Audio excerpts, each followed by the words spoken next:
While driving home from work, this man spotted a young hitchhiker trying to find her way. He kindly offered her a ride and dropped her off safely. Little did he know, this simple act of kindness would soon send shockwaves through his life. The very next day, as he watched the news, his face drained of color, stunned by what he saw.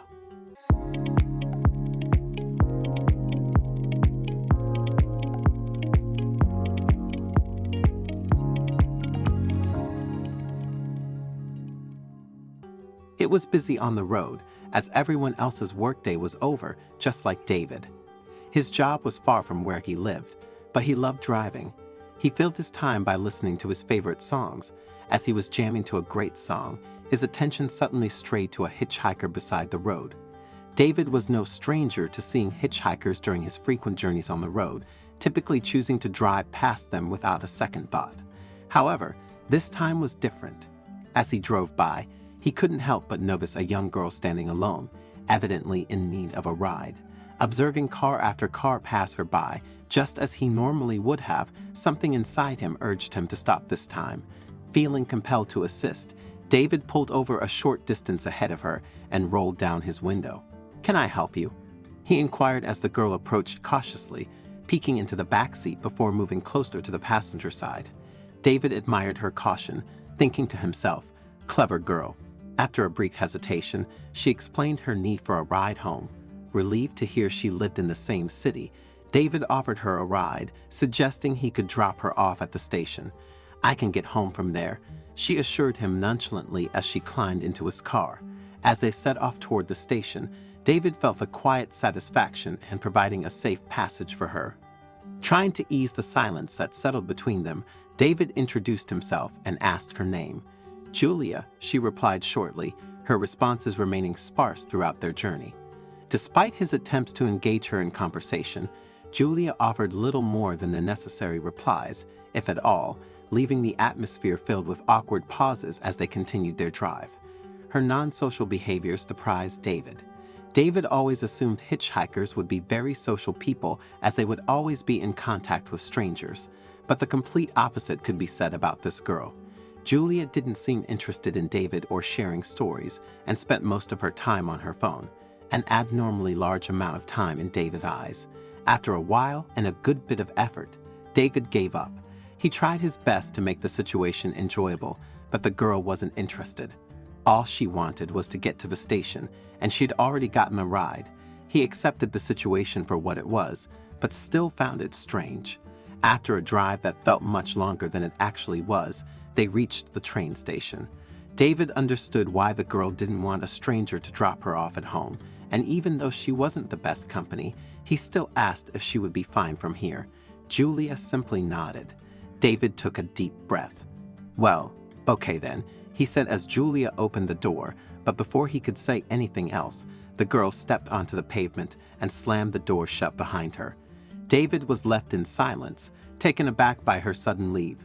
She didn't even thank him or say goodbye. David shook his head and started the engine. What a weird ride it had been. He returned home with mixed feelings. On one hand, he was happy about the good deed he did, but on the other hand, he felt weird due to the girl's behavior. Something was gnawing at him, which he didn't understand. While he still tried to wrap his head around what had happened, David suddenly noticed something in the corner of his eyes. When he was able to take his eyes off the road, he glanced over to the passenger's side. He was surprised to see the girl's phone lying on the floor. The girl's behavior was weird, especially about her phone, but that didn't matter to David. Without a slither of hesitation, he turned around and hurried toward the station. David was almost home when he realized he still had Julia's phone. Concerned she might have left it by accident, he quickly turned his car around and sped towards the train station. It was the central station of the city, sprawling with numerous platforms, an intimidating place to search for someone. Upon arrival, David parked his car in a hurry and dashed into the station. He murmured to himself, "This is going to be hard," as he hastened his pace through the crowds. He scoured each platform and shop, his eyes scanning for any sign of Julia, but she was nowhere to be found. Defeated, David entered the main hall, his shoulders slumping as he let out a sigh of frustration. What now? He muttered under his breath. He pondered his next steps, realizing that he had done all he could to return the lost phone to its owner. Left with no other options, David decided, "I will bring it to the police station tomorrow." As he drove back home, his mind raced with thoughts about Julia, her peculiar behavior, her constant use of the phone, and now its mysterious disappearance. All of it puzzled him. That night, David found no solace in his usual distractions. The TV buzzed in the background as he flipped through channels, but his thoughts were elsewhere. Eventually, he retired to his bed with a book, hoping to find sleep and some temporary escape from his worries. Yet he was unprepared for the revelations the next morning would bring. The following day, as David made breakfast and turned on the TV, he was startled to see Julia's face flash across the screen. He quickly turned up the volume, his heart sinking as he listened. The news report detailed how Julia had run away from home and her parents were desperately searching for her. Confusion and shock washed over David. Had she lied to him about going home? The pieces began to fall into place as he replayed their interaction. "She did lie to me," David realized aloud. His unease during their drive, her minimal responses, everything clicked. His instincts had sensed something amiss, but only now did he understand the full extent. Reflecting on the entire ordeal, David felt a twinge of self-reproach. The signs had been there, yet he had misread them. This realization brought with it a burden of guilt. Was he somehow at fault for not seeing the truth sooner? As he grappled with these thoughts, a profound sense of responsibility settled in, altering his perspective on the encounter and on himself. He had seen the girl and hadn't done anything. David was probably one of the last people who really could have done something. He paced around the room, distraught due to his own thoughts. His mind was racing. How could he have been so stupid? All I did was help her get away. He shouted furiously at himself. But things were far from over. The news surprised David, and his thoughts kept him busy, so he momentarily forgot the girl's phone. He kept pacing around the room when he suddenly noticed it on the table. He looked at the phone with a new perspective now. Julia had been so busy with it. Maybe it could help him find her. When he came home last night, the first thing he did was charge the phone. It was fully charged when he grabbed it from the table and turned it on. However, he didn't get further than that, as the phone was locked. But as he stared at the locked screen, his heart suddenly stopped. Because even though the phone was locked, it still received messages. Because the phone hadn't been opened since last night, neither had the messages. This meant the latest message was still visible, even on the locked screen. David's eyes widened as he read the message. It didn't indicate anything good. David's eyes reread the line multiple times, making sure he saw it correctly. "You should come to me. I know where to find you," it read. David could feel his heart pounding against his chest. The ominous message made David think that Julia wasn't just running away from home. There was more to the situation. The more he thought about it, the more it made sense that something else was at play. The girl seemed far too nervous and secretive yesterday to be running away from home. She seemed scared of something, or apparently someone. David felt incredibly guilty. He had to find this girl before this person did. There was no time to lose. According to the message, the person knew where to find the girl. So David got up and got in his car. He started his search at the last place he had seen Julia, the train station. It was a stretch, but maybe she returned to look for her phone. He quickly parked his car and hurried to the main hall. Like the evening before, he ran along the platforms, searching for the girl. But as the day before, his search was futile. The station was packed, but there was no sign of Julia. But then he felt a hand on his shoulder. David turned around in an instant, hoping the hand belonged to whom he thought it would. And when he saw the girl looking at him, he couldn't help but smile widely. She was here. He had found her before the other person had. Things were looking up. At least, so he thought, because his smile soon faded as he noticed the girl was looking frightened, even more than yesterday. She had approached and grabbed him, but hadn't done or said anything since. So David took the lead. "What's going on?" David asked gently as he noticed the girl's anxious glances around the station. She straightened up, meeting his gaze with determination. "Do you have my phone?" she inquired, trying to muster confidence. Caught up in the relief of finding her, David had momentarily forgotten about the phone. As he pulled it out of his pocket, the girl snatched it quickly. Surprised by her abrupt action, David watched as a fleeting smile crossed her face before she turned to walk away. This time, however, he reacted swiftly, grasping her arm to halt her departure. "What's going on?" he repeated, his tone sharpening with concern. Realizing his grip might be intimidating, he quickly loosened it, not wanting to frighten her. David felt a pang of guilt and a strong desire to help. "Please tell me," he pleaded, hoping she would open up about whatever was troubling her. The gravity of the situation was evident, and he needed her to communicate to effectively assist her. After a moment of hesitation, the girl surveyed her surroundings, then met his eyes once more, searching for a sign of trust.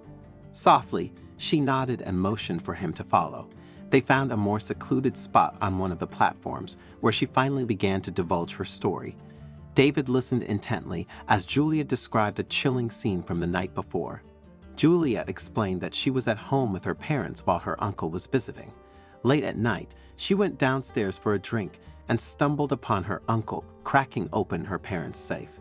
"I filmed it with my phone," she revealed, adding a layer of complexity to her predicament. David was stunned, questions swirling in his mind, but he remained silent, allowing her to continue. Her story grew more dire as she recounted her next actions. "I was about to call my parents when my uncle saw me," she said. Terrified, she barricaded herself in her room while her uncle bombarded her with threatening messages. Through tears, she told David, "He said he'd harm my parents if I called the police." Julia had managed to escape her room and fled to protect her parents, but now she was on the run, with her uncle likely in pursuit. David absorbed every word, his concern deepening. The situation was far more serious than he had anticipated. Julia's brave yet desperate actions painted a picture of a young girl thrust into an unimaginable dilemma, forced to flee for the safety of her loved ones. Her voice trembled as she explained she was scared and didn't know what to do. David was left speechless after Julia finished her story. He couldn't believe anyone would do this to their family or niece.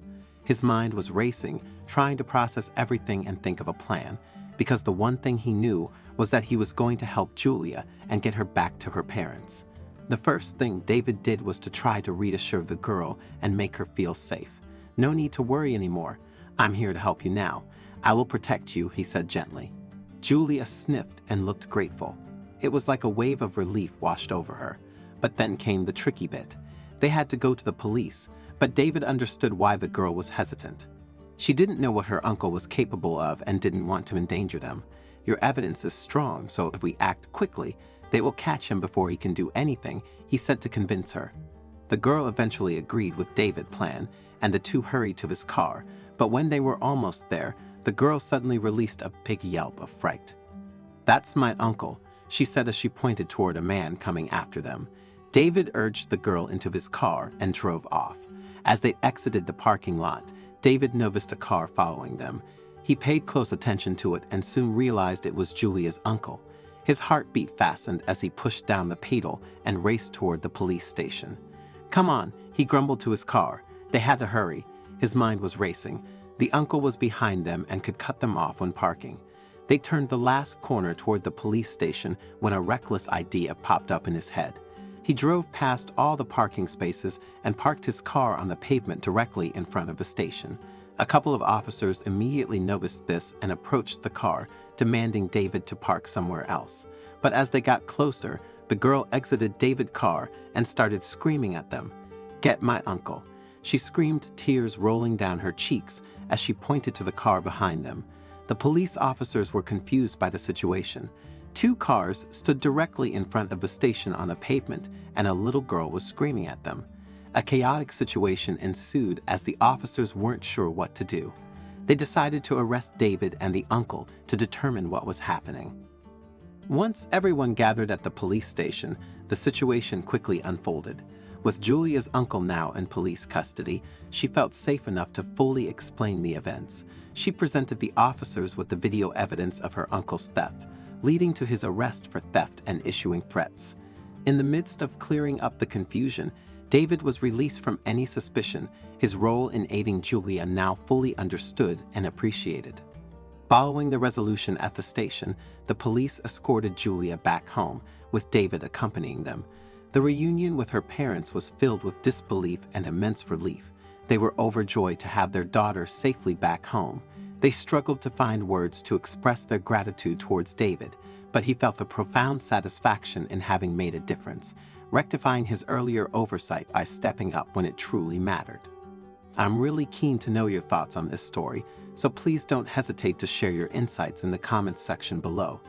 If you enjoyed this video and found it engaging, I invite you to subscribe to our channel for more similar content. Feel free to share this video with your friends and family to spread the enjoyment. Take good care of yourselves, and I'm excited to connect with you in our future videos.